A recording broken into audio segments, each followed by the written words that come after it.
Hello, I'm John Riley with Montana Television Network. Thank you for joining us for our News Literacy Week conversation with Chief Political Reporter Mike Dennison and Montana State politics students at Carroll College. The Montana Television Network's core mission is dedicated to reporting the facts in an even-handed manner and investigating for the truth. The goal of this conversation is to answer questions from students and have a conversation with them about their thoughts on political coverage, covering state government, and ethical journalism. Without further ado, I'd like to introduce MTN's chief political reporter, Mike Dennison. Mike has nearly 3 decades of experience covering Montana politics. Welcome, Mike. Thank you, John.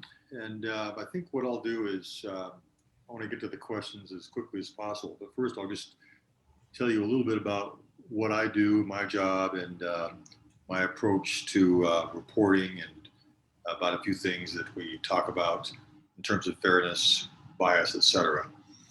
I've been MTN's chief political reporter in Helena since 2015, so about 5.5 years. MTN has 9 stations across the state, one in every major city, at least one. We're owned by Scripps, which is primarily a TV news corporation based in Cincinnati. All the local stations share our stories, the reporter stories in all the Montana stations across the network for any station to use. I'm based in Helena.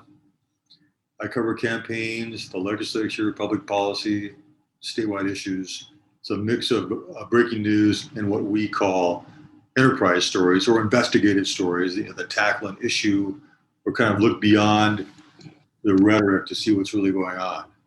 For example, about 1.5 years ago, I did a story about deployment in Montana and what was going on in that regard. I've written about wind power and solar power development in the state, treatment programs within the correctional system, et cetera. I'll produce a TV story and I'll write a story for the web, which is like any news story you'd see in a newspaper or an online publication. I've spent more than 30 years primarily as a newspaper reporter before I joined the TV network. I've been a full-time political reporter since 1992, and I have degrees in journalism and English from the University of Montana. Of course, you hear a lot about media bias, or the allegation this network or that publication reports things in a certain way.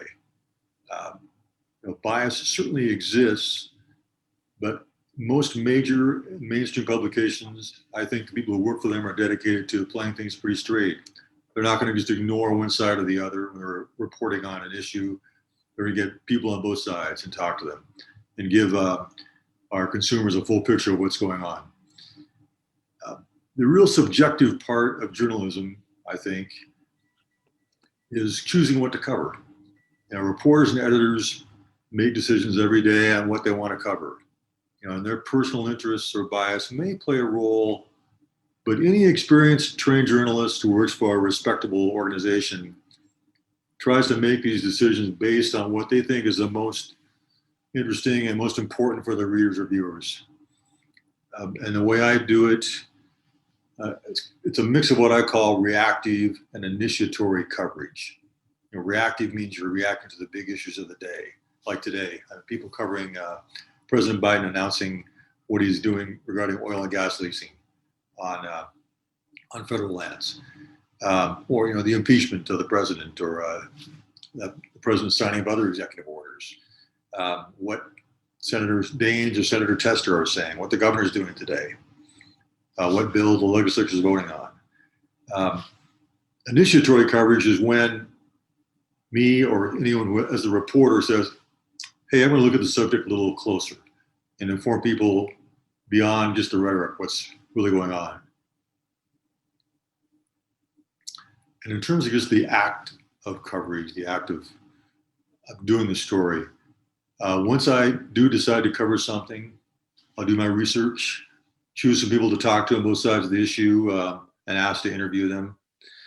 And when I do that, I'm very upfront about what the story is, what it's about, where I'm going with it. Sometimes that direction may change after I talk to people and find out things I don't know. And when I sit down to write it, if it's a little different than what I may have described it to the people I spoke with, I'll call them back and tell them that it's changed a little bit. And what I don't want to do, I don't want them to reading the story the next day or later that day online and being unpleasantly surprised by what's in it. You know, if it's something controversial or it puts them in a bad light, I want them to know in advance. You know, that's how you build trust with your sources. The more people trust you as a reporter, the more they'll talk to you and tell you what's going on, and the better your stories will be. So that's what I do, and that's my approach. And let's just fire away with whatever questions you have. Perfect. Well, I guess to do this in the most fair way, we'll start off with some of the emails we got. Griffin, you are up first. Awesome. Hi, my name is Griffin. I'm a sophomore at Carroll College, and I'm studying social studies in secondary education. So I think my first question that I'm just going to ask you is, how do you approach topics or events while interviewing that can cause division in either state or government level? Well, I would approach those how I would approach any story, really. You know, just because something is divisive doesn't mean I'm going to be, you know, more careful than if I were covering something that may not be. But I think in politics and political coverage, I think every story has the potential to be divisive or the potential to have competing sides, conflict. You know, that's what makes news, especially in public policy and in politics. You have someone who wants to develop this oil and gas field over here. Someone lives next door to it and doesn't like it. You know, that's the story. And so, like I said, I would approach the story how I would approach any story. I'm not going to look at something and say, oh, this is more divisive, so I'm going to be more careful. I'm going to be careful no matter what. And I may be more sensitive to a certain party. I think the only thing that would really change is that if I'm dealing with someone who's not used to being in the news, you know, like politicians, public figures, you know, they're used to it. But if someone for the first time is experiencing talking to the press, I'm going to be a little more careful. I'm going to be a little more kind to them and say, look, here's what could happen when you're in this story, just so you understand. Next question will be from Eleanor. Thank you. I'm a junior political science major, and the first question is, what are the most significant changes you have seen in political reporting over the course of your career, and just how have you dealt with those and navigated those? Well, the biggest change, of course, is the internet and social media. Let's just talk about the internet. I mean, that's kind of I think the development of that has been a huge benefit for reporting, in that if you need to check something, you know, make sure you have it accurate, you can do it instantly. It's great. And you can transmit things more quickly. It just speeds everything up. That's been a big boom. But at the same time, you know, of course, we have social media. And what's happened is that political figures, office holders, you know, before the advent of social media, they really had to go through us as reporters, through TV and newspaper, pretty much. We were their main mass media connect with their constituents. And now, you know, they don't have to do that. And so it enables them to really avoid scrutiny and talk directly to voters. Some people may say that's good. Some people may say it's not. But I think the negative effect has been that it's harder. They can say whatever they want on social media and no one's going to question them. No one's going to come back and say, oh, wait a minute. And so it allows them to kind of avoid scrutiny or the tough questions more than they used to be able to do so. I think that's a good thing to point out too with social media is we live in an age, and what we're now learning from, you know, recent revelations about, say, Facebook, is it's easy to get stuck in your own bubble and not experience other opinions or other topics like you used to when we only, it was a while ago, but when we only had, say, 3 national news television stations and 4 or 5 major newspapers. Let's see. The next question is going to be from Ian.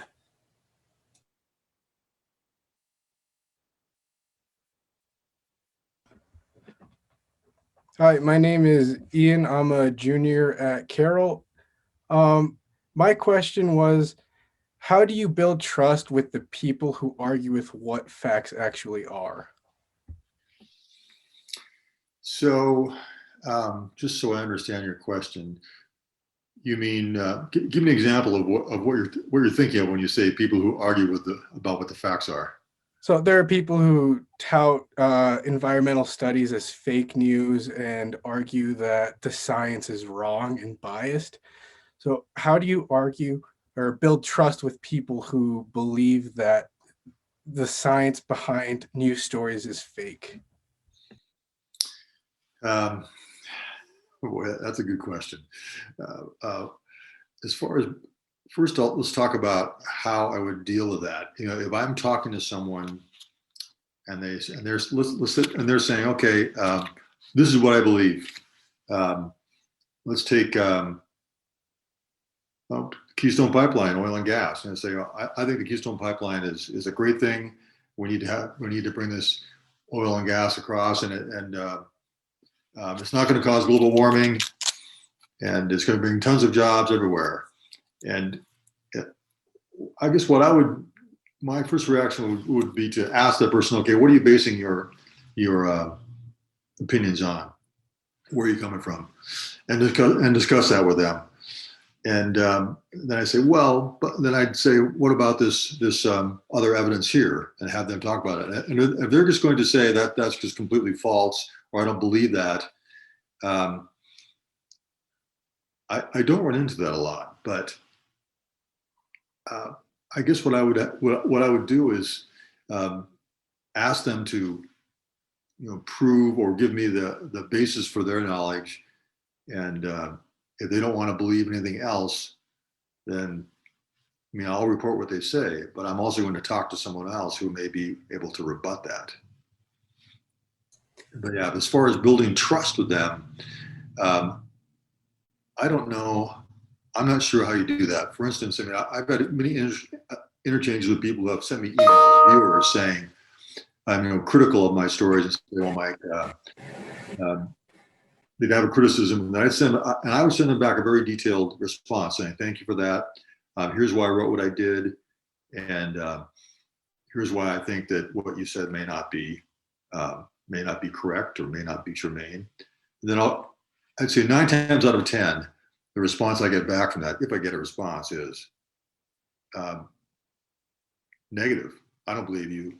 You're just biased, blah, blah, blah. So, and I'm not going to convince them. Mike, we actually have a good follow-up question for that from the chat of how can readers know what is real and what is, quote, fake news? Well, I guess it depends on what you define as fake news. I think that I would look at the source, who's providing the news, for starters.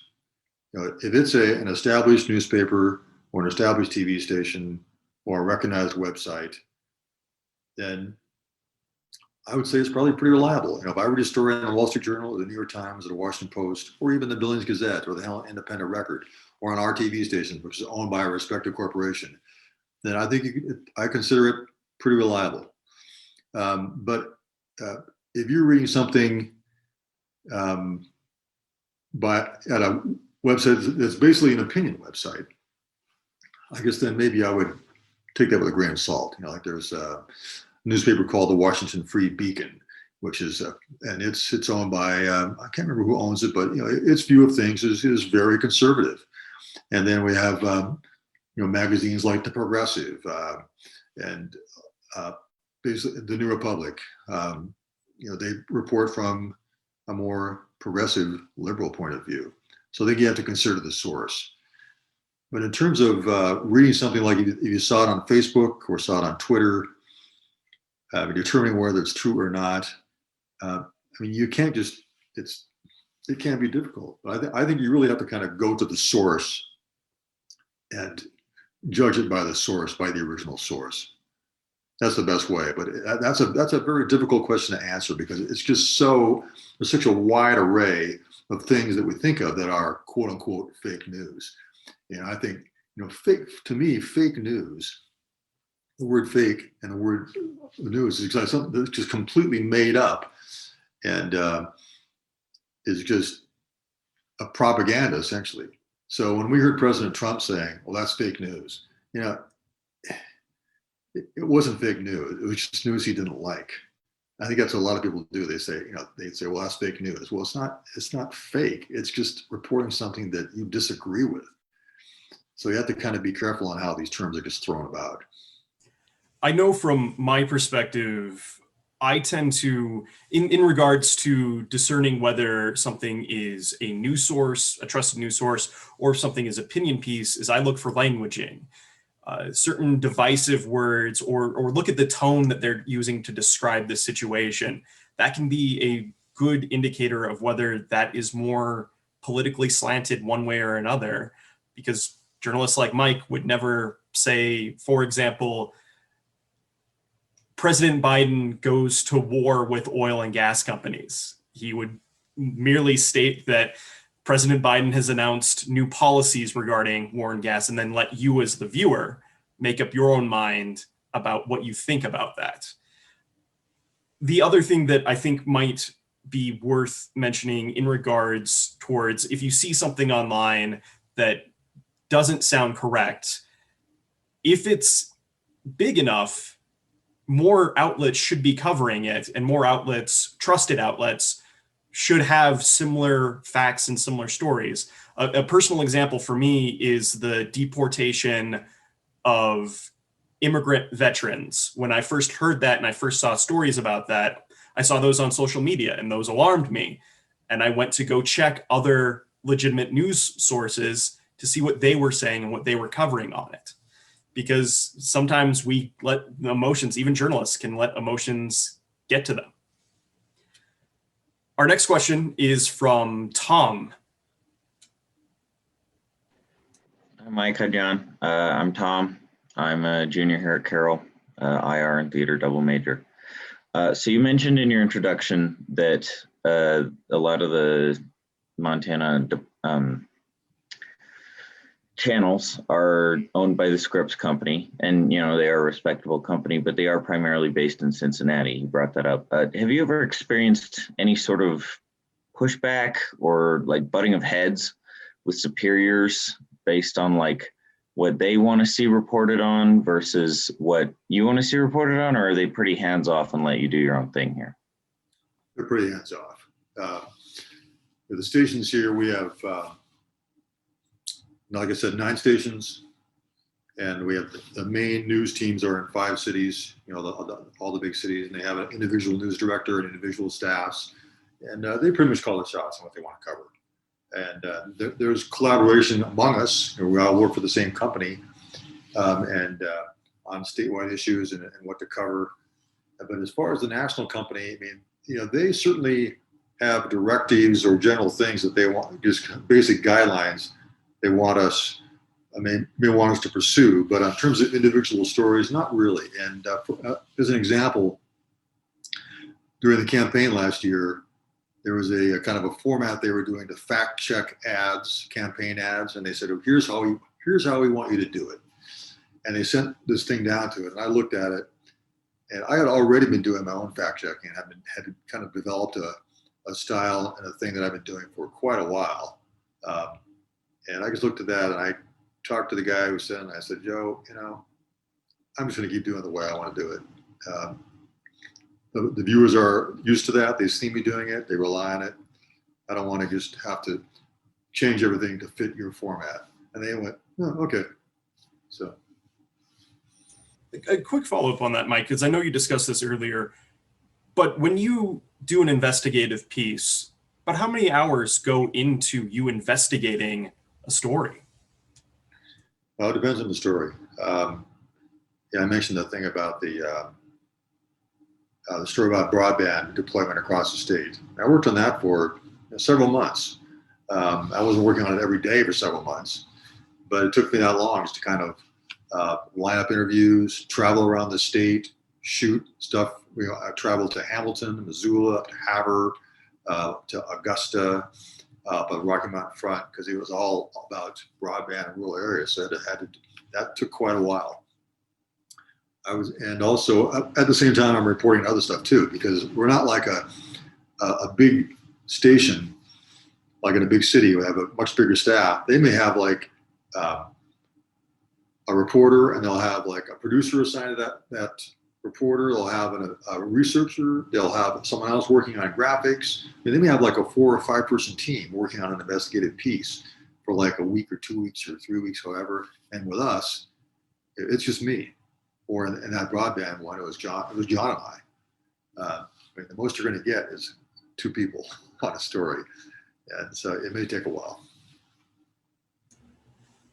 To go to one of our questions that was emailed in advance, in regards to political fairness and even-handed approaching, is there any topics or any issues that are off the table when you do interviews? No, not really. Now, the person who's being interviewed, they may want to try to control it and say, I don't want to talk about this. To which I will think, well, if what he or she just said is germane to the story, too bad. We're going to talk about it. And now, if something's on the record, then everything's up for grabs. And in terms of like personal peccadillos or something that's just there to try to embarrass somebody, I'm not going to avoid that, but I'm not going to spend a lot of time on it. I mean, I'd much rather talk to people about what they're doing, where they stand on an issue, rather than just some kind of little point of embarrassment. As a follow-up to that, Eleanor sent this question in, I'll let her ask it, regarding whether, political favorability. I know, me personally, there are certain politicians I personally get along with, but I work very hard to make sure that doesn't influence my reporting. But I'll let Eleanor ask her question. Right. So I was just curious, like when reporting, do you ever find yourself kind of caught between your own, political position or favorability and the story that you're covering? And then, how do you navigate a situation like that? And then a follow-up is just like, what are some specific instances where you have like, really potent memories of that happening? Because I think we kind of hear about it, but we don't have like actual like specific examples of it from your perspective. Well, I certainly have political views, or certainly have views on political issues and personal feelings.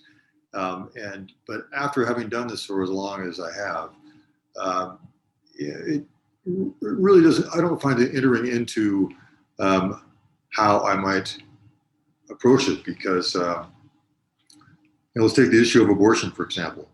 I mean, when I do a story on abortion, I'm going to talk to the people who are on one side and the other. I'm going to report the facts, and that's that. And what I believe just doesn't really enter into it all. And I don't really have much of a problem removing my feelings on that. And the only part where I think that I really might let my personal feelings get involved in my reporting is when I feel like someone is lying or greatly distorting the facts. And for example, this last election cycle, where we had the president and a lot of his supporters saying the election is rigged and that mail ballots are fraudulent and that voter fraud across the country is widespread. I'm sorry, that just crosses the line. That was just categorically false. And so when I'm reporting on that, I went out of my way, not out of my way, but I made it part of my reporting to report on what the voting process was and how it was not fraudulent and how it worked. So that's an issue where I think that I don't think having an opinion and reflecting that and what you report on is out of bounds at all. But if it's something like that where both sides are very emotional, and there are and where the actual facts, there's some nuances as to what's right or what's wrong. Yeah, my personal opinions don't really enter into it. That follows into a good question from Ian, specifically about how an article goes through the process of determining accuracy. And I'll let Ian ask his full question. Sure. So Gallup and Knight ran a poll and surveyed people, and 62% of the people that were polled stated that they believe that the media has bias. 41% said that there was misinformation in the news sources. So what exactly does an article go through in order to be vetted and screened to be ready to be published? Well, it depends on the organization. It depends on how big your staff is. I'll just talk about our staff and our organization. If you have a younger reporter, an inexperienced reporter, they're going to go out and do the reporting, and the editor is going to help them and say, okay, you should talk to this person, you should do this. And oftentimes the editor is going to read that script before it goes and then check it based on his or her knowledge. For someone like me who's been reporting for 35 plus years, I pretty much post my stories without anyone editing them. But I edit them myself. Like when I get done with a story, I complete the draft and I go through it and read it. And whenever I come across something, I go, is that really true? I'll double check it and make sure that it's right. I think that happens in most organizations that have professionally trained reporters. And the fact, let's talk about that poll from Gallup, 62% of the people. I would really like to see a breakdown of that.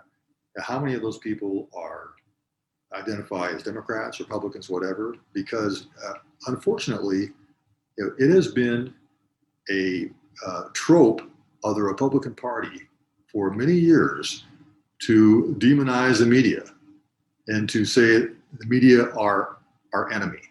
And not just Republicans, Democrats will do the same thing sometimes too, saying, these are the media's out to get me. But at any rate, there's been way more talk especially in the last 10 years, but even before that the media is unreliable. And I think a lot of that is just propaganda by politicians who don't like what the media does. And also we have had the rise of one side of the media in the last 30 years. As John mentioned, we used to have just 3 or 4 national networks and some major papers, and you had your local paper and your local TV station and radio station, and that was about it. Well, now we've just got conservative talk radio all over the place. We've got MSNBC, we've got Fox News, we've got all kinds of media outlets that have a stated bias. And I think that has contributed to more of the perception of people that all the media are biased. And this is one thing that really bugs me, is when people say, well, I think the media isn't reliable. I think the media are biased. And I go, well, what do you mean by media? The media are not a monolith. There are just hundreds of types of media, and all shapes and sizes and electronic versions. It's just, to say the media is this or are that is just, that alone is just a patently absurd statement. As a follow-up to that, Mike, obviously journalism is generally considered sort of the rough draft of history. Sometimes even experienced reporters get the story wrong. When information is wrong, what's the appropriate way to go about it, and what does it say about an organization that publicly runs those corrections?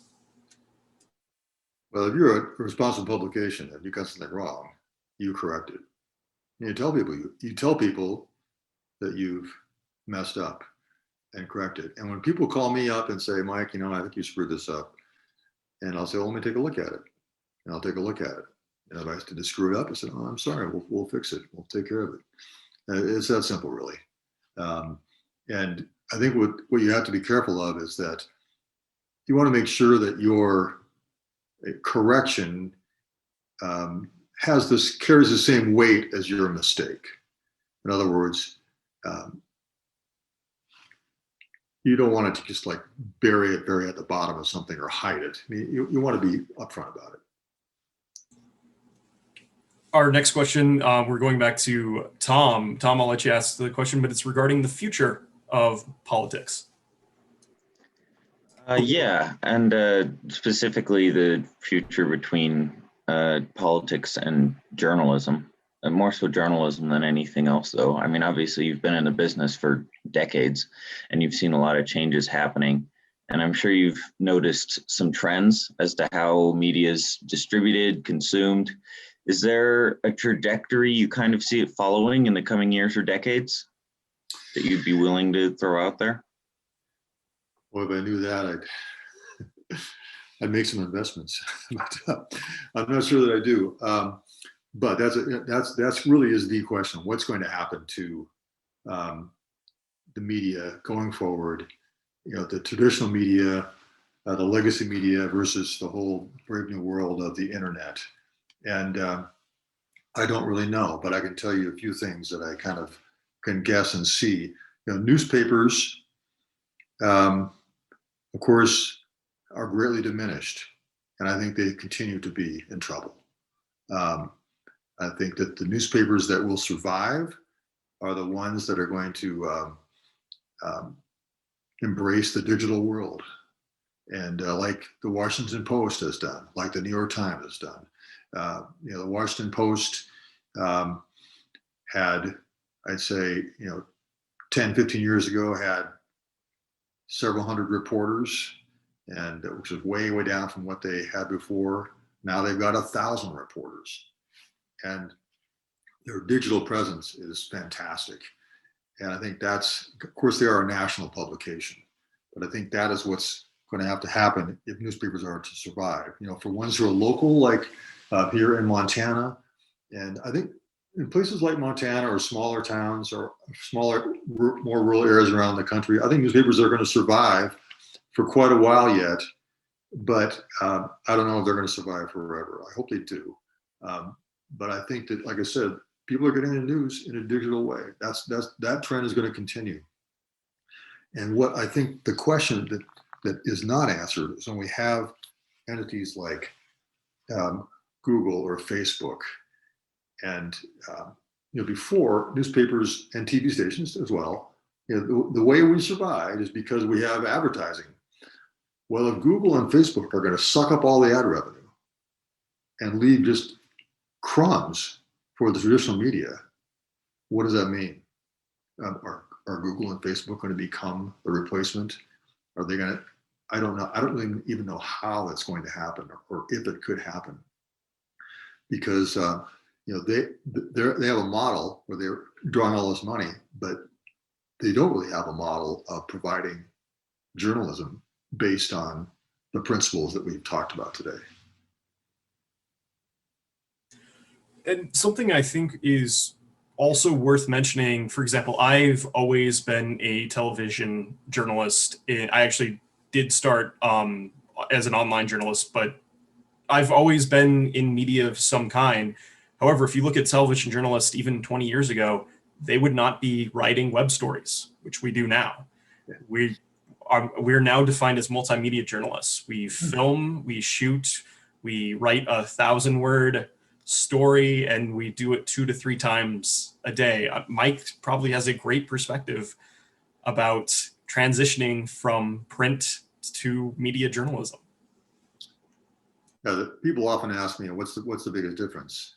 It's easy to tell that. The biggest difference is, as a reporter now, I cover way less stuff than I used to as a print reporter, because it takes way more time to do a story. To produce a TV story, I mean, think about it.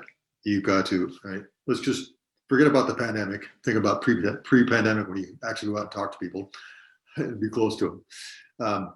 If you want to do a story, you got to go out in person, interview them with a camera, and not just one, maybe 2 or 3 or 4 people. Then you've got to go back to the office, You've got to download that video. You got to look at it. You got to transcribe the interviews. You got to decide what quotes you want to use. You got to write that script. You got to edit it all together into the video piece. And then you get to write a newspaper story, which is like a web story. So you're essentially writing two stories, one of them being a TV story. So the final result is you just cover way less stuff. And we have another question from Eleanor, and I'll let her take that. So I guess, just talking about the different changes that you've experienced, there are a lot that you just described. Are you happy with the way that your work has progressed and kind of morphed into this new, more, digital media? Like, how do you feel about that? I don't know. I'm not going to look back 20 and 30 years ago and say, oh, gee, those were the good old days. Everything was perfect. Well, it wasn't. There was a lot of things that were screwed up. I think that in general, the internet as a resource has just transformed reporting and made it easier and better. Easier to find things out and to find out what's going on all over the country, all over the world, which informs your reporting more. That's been a fantastic development. The downside is that because of what we talked about before with the development of social media and the decline of newspapers, et cetera, there's just way fewer reporters than there ever used to be locally. And I used to work for the Great Falls Tribune, which was at the time, I was their political reporter in Helena, and it was considered the best paper in the state. And it was just a force. I mean, it had a huge staff, covered all of northern Montana, was circulated all throughout the state pretty much. Well, now, I mean, it's a shadow of its former self. I don't even know who the editor is. It's got like a couple reporters. And, that's happened all over the country with newspapers. And I hope it doesn't happen with TV. It could. So that's the downside, is that we just have this great diminution of the number of reporters because of the money flowing out of the ad revenue that they've once had. And our next and final question for today, just because we are approaching the end of our time, and I know we've got some floor sessions coming up, but Griffin, the last question goes to you. Awesome. So should news or media be held accountable for providing incorrect information that incite actions based on those falsehoods? I'm sorry, can you repeat that part again? If media and news outlets provide false information, right, and their listeners react and create, incite violence or incite actions based on those, should those media outlets be held accountable? Yes, they should be, and they will be or can be through the courts. For instance, I mean, I'm sure you're familiar with the lawsuits that are being filed now by the owners of some of these voting machines that have been slandered by the likes of various people and Fox News, et cetera. They're suing. They're suing. Either they have sued or they're going to sue them for saying categorically false things about how these voting machines manipulated the vote. So there's that. You can always be sued for libel. You may not win, and it's going to be expensive probably. So, but it can be done, and they should be held accountable. But it's not easy.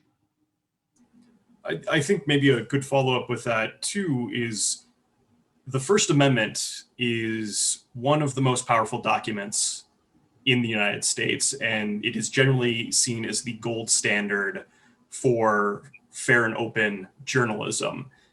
But Mike, I'm sure that comes with two sides. Well, yes. I mean, the First Amendment, of course, is the right to free speech and the right to a free press, et cetera. But it's also with any right comes responsibility, and it shouldn't be abused. And I think the strength of our country, I think that the First Amendment is unique in the world. And the strength of our country is how diverse the media are, how many of us there are throughout, even though we're diminished in many ways in the last 20, 30 years, it's still pretty incredible that we have, just tens of thousands of media outlets all across the country informing the public, sometimes misinforming the public, but still, I'd say it's the positive rather. If I had to choose one or the other, I'd say it's still a positive rather than negative. And with that, unfortunately, it looks like our time has come to a close. News literacy is the ability to determine the credibility of news and other content, to identify different types of information, and to use the standards of fact-based journalism to determine what to trust, share, and act on. In a time of growing disinformation, we challenge everyone to discuss news literacy with their family and friends, no matter their age. It is through civil conversation that understanding and common ground can be truly reached. I want to thank Mike and the students of Carroll College for participating in this conversation, and thank you, the viewers, for joining us today. Until next time, good luck and Godspeed.